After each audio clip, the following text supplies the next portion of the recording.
Hello and welcome to this Microsoft Dynamics 365 course where you will become an expert in Microsoft Dynamics 365 customer engagement online deployment.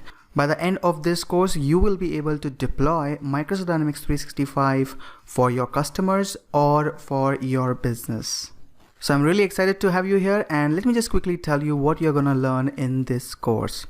So the first thing we'll start with is create a customer organization structure. In this, we are going to first learn what are the supported client environment for Microsoft Dynamics 365, like how many ways you can access Microsoft Dynamics 365. Then you will learn how to deploy Microsoft Dynamics. Then we'll see how you can import data in Dynamics 365. So you may be using some different system and now you want to move your data from your existing system to Microsoft Dynamics.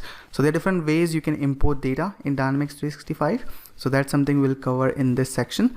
And then you will learn how you can manage Dynamics 365 environment. So first is about creating customer organizational structure. Once we complete that, we move to the administration part where you will learn how you can administer Microsoft Dynamics 365 environment. So the first thing will be how can you deploy instances. So you will learn what are instances and different types of instances, and also how can you deploy instances in Dynamics 365. Then you will learn how you can manage instances. So there are different operations you can do for an instance.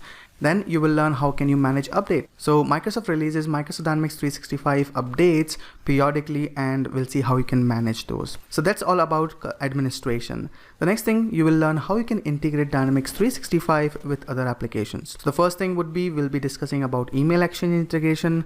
We'll discuss about the SharePoint and OneDrive with Dynamics. Then you will learn how you can integrate other business solutions that Microsoft has with Microsoft Dynamics 365. And finally, you will learn how you can integrate customized or third-party applications with Dynamics 365. So that's all about integration.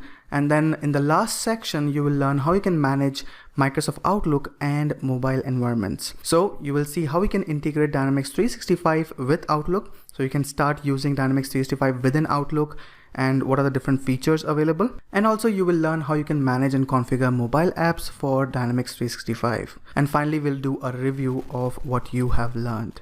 So thank you so much for watching this video, and I'm really excited to have you here. So let's get started with this journey.